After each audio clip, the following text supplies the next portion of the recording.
Hi friends, శుభోదయం to everyone.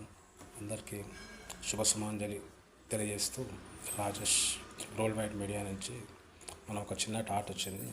దాని గురించి మనం స్పందిద్దాం, ఆలోచిద్దాం, టైం ఉంటే దాని గురించి పోరాడదాం వీలైతే.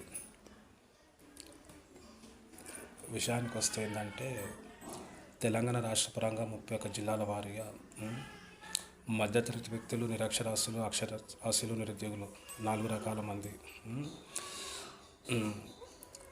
వర్గాలకు చెంది ఉన్నాం మనము 4 కోట్ల జనాభాలో.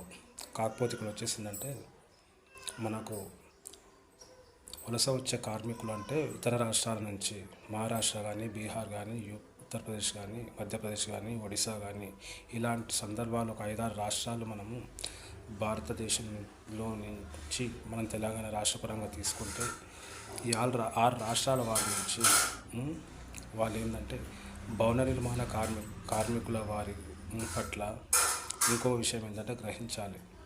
మేము వచ్చినాం ఇక్కడ తెలంగాణ వారికి సంబంధించిన శాఖలలో మేము కేటాయించిపోయినాం, ఇక్కడ పనిచేస్తున్నామని వాళ్ళు అనుకుంటున్నారు. కాకపోతే ఇక్కడ ఉన్న కాంట్రాక్ట్ యాజమాన్యం గమనించాలి.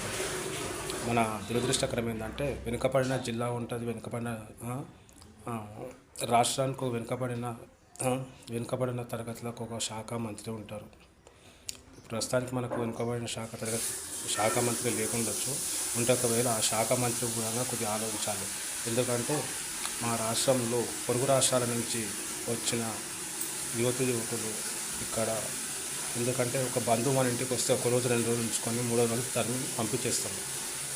మాది ఇట్లా ఇబ్బందికి ఉంటుందండి అని చెప్పి పంపించేస్తాం. అలాంటప్పుడు సంవత్సరాలు కొద్ది వచ్చి ఇక్కడ తెలంగాణ కార్మికుల తెలంగాణ యావత్తు కార్మికుల అన్ని రంగాలలో అన్ని వర్గాలలో పనిచేసే వారిని కొట్టగొట్టినట్టు ఇక్కడ చేసే మనిషి 800 రూపాయలకు డైలీ వేజెస్ వర్క్ చేస్తే 800 కూలి తీసుకుంటే వాళ్ళు 600కు 550 రూపాయలకి పనిచేస్తున్న సందర్భాలు చోటు చేసుకున్నాయి. అది గమనిస్తున్నాం, మనం చూస్తున్నాం, ఆలోచిస్తున్నాం. కాకపోతే ఈ ఆలోచన ఇప్పటిదాకా దీని మీద కూడా ప్రభుత్వం వారు ఒక జీవో తీయాలి. ఇంకోటి ప్రైవేట్ ఉద్యోగ ఎన్జిఓస్ ఉద్యోగ కార్మికులు కూడా దీని గురించి కొద్దిగా శ్రద్ధ వహించాలి దీని పట్ల. ఎందుకంటే ఇంట్లో ఉన్నోనికి కూడలేదు కానీ బయటికి వెళ్ళి వచ్చినానికి బిర్యానీ అన్నట్టు ఉందన్నమాట. ఎందుకంటే తప్పక మనకు తెలంగాణ 2014 వచ్చినప్పుడే ఇష్యూ అయినప్పుడే కేసీఆర్ ఆంధ్రాలను తరిమినట్టు వీళ్ళని కూడా తరిమి ఉంటే మనకు పౌష్టికాహారం, పాలు, వెన్న అనేది మిగులుతుండే రాష్ట్ర సంపద నుంచి. అట్లా ఇది గమనించాలి.